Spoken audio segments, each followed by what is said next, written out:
In this video we're going to be looking over this Olympus Infinity Stylus Zoom 115 DLX 35mm film camera.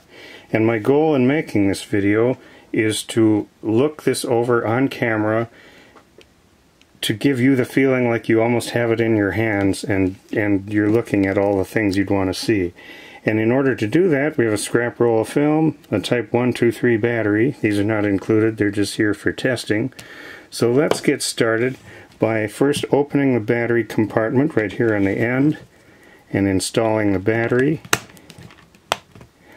And then we can see if we turn it on by pulling this cover forward or over to the left, the lens pops out, the flash pops up. And now if we go around the back here and open it up, we can see here. Now, there's some serious optics right here. This is a really nice design too. There's no foam light seals here. There's a little bit of there's a gasket right around here that mates up with these surfaces to make a good seal. A little bit of foam around this window here, and that feels just fine. This camera has a panorama feature, and we can see right here, if I flip that, those little bars come in and then back out of the way for full frame. While we're looking here at the back, I see there is a little knob that's missing from right here.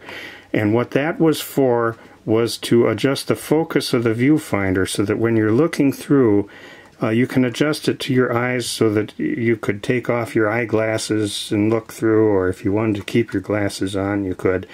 That little knob is gone, and I don't have it. And so that's one thing that's wrong with the camera. Other than that, the camera seems very nice. And let's just put it through its paces by loading in this roll of, a short roll of film. Put the tail right into the take-up area and close the door. Okay, and we see it's wound through to show picture number 1 here. And I thought what I'd do first is set the flash for a forced flash, so we can for sure see that that goes off. So I have to point it out here up at something that it can focus on, but then we'll watch the flash. Okay, we saw the flash go off.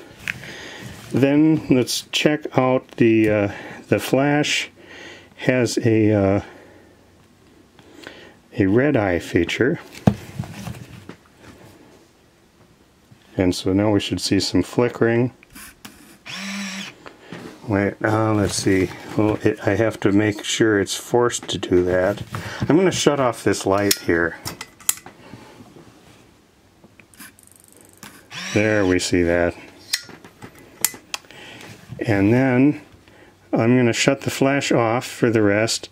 And I want to set up for the self timer. So we're going to push this button right here, and we see the little timer button shows up there. And you can cycle that through timer and remote or normal. Okay, so now I'm going to point this over here at us and push the button. We see the little red light has come on right here, and in a little bit it'll start blinking to indicate it's ready to complete the cycle. And there it is. And it did, and I watched the lens come forward to focus and retract back in. So that's working. So about the last thing that I want to show is the zooming, and we can see here with this control right here, you can go telephoto, and we can see it's actually knocks this out a long way from 38 to 115 millimeter, and it works pretty smoothly. And I did verify looking through the viewfinder that the viewfinder zooms with the lens.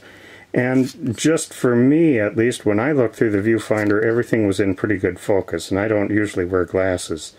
So the lack of this knob is not a real big deal, but if you make good use of that on a camera, be aware that it's missing on this one. Other than that, the camera seems surprisingly nice. I'm just going to pop off the rest of these pictures just so that we can use this up and watch the rewind feature.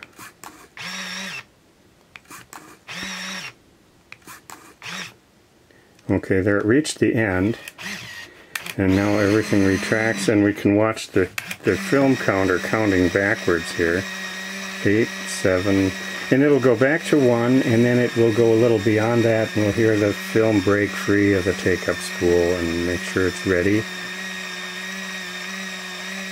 And eventually it'll show a flashing E and stop. And there's the flashing E. So now we know that it's safe to open up the back and take out the roll of film, and if this were a real roll of film, we would send that in for processing. One last thing that I didn't go through here is it does have this Quartz Date feature, and you see here it's got a bogus date of way back in 1998. But we can fix that, and we can set the mode here by pushing this little button. Now it's January 2nd, 98. But if we hold that in, the 98 starts flashing, and we can step this up through the years. It's counting up. There's 10, 19, 20, 21, 22. So in the year we are right now, 2022, we know the calendar will work for this year. And we can go ahead a few years and see where it stops. 25, 26, 27, 28, 29, 2030, and then back to 97. So the calendar is good through the year 2030. And if we wanted to, we could step through and just set everything on here. There's a clock. I'm not going to take the time to do that. But anyway, that all seems to work just fine. So I'm going to close this up, and then I'm going to remove the battery, since that's not included in the sale. But we can just look at the Cosmetic Condition. A lot of these were shoved into pockets and have lots of wear along these edges here, along this. This one looks very nice, very clean. Not very much wear anywhere. I see just a little bit on this corner. The back looks good. The bottom looks good. And it comes with this nice long strap.